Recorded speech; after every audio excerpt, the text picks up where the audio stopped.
ভালোই হয়েছে তুমি আমারে ভুলে গেছো, কারণ প্রতিদিনই মরার থেকে একবারে মরাই ভালো।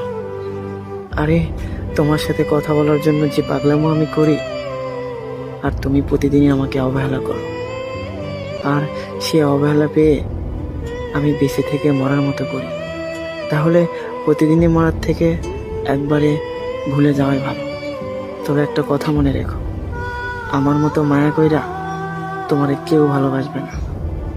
এই দুনিয়ার মানুষ অনেক স্বার্থপর, প্রয়োজন ফুরালে ছুঁড়ে ফেলে দিতেও দ্বিধা করে না, যেমনটা তুমি করেছো। তোমার জন্য কি না করেছি আমি। সব সময় চাইছিলাম তোমাকে আগলে রাখতে, হাজারো অবহেলা সহ্য করে তোমাকে ভালোবেসেছিলাম। তার বিনিময়ে তুমি শুধু অবহেলাই করেছো।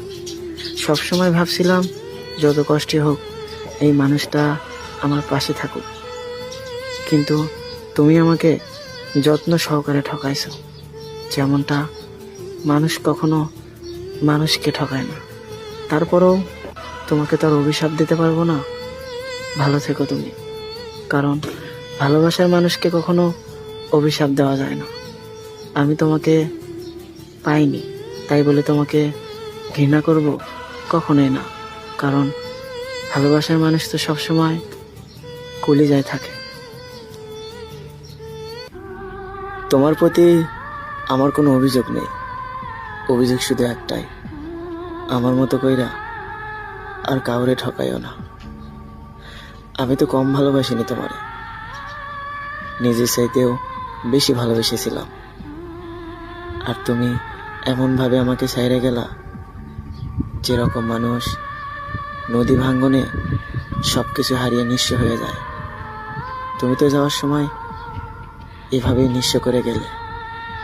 তোমাকে আমি প্রথমে বলেছিলাম, জানগো আমারে এমনভাবে ঠকায়ও না যেন সারাটা জীবন আমার কাঁদতে হয়, কিন্তু তুমি আমার কথায় কোনো পরিবর্তন হওনি। দিন শেষে তুমি আমাকে ছাইড়াই গেলে। অনেক চেষ্টা করছি তোমাকে ধরে রাখার জন্য, আসলে জোর করে তো আর ধরে রাখা যায় না যদি মানুষ ইচ্ছে করে না থাকে। শুধু একটা কথাই বারবার মনে পড়ে, কতটা ভালোবাসলে তোমাকে আপন করে পেতাম, কতটা অবহেলা সহ্য করলে তোমার ভালোবাসা পেতাম।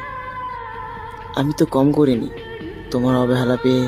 প্রত্যেকটা দিনে প্রত্যেকটা রাতে শুধু কান্না করেছি, তারপরও তোমার ভালোবাসা তো পাইনি।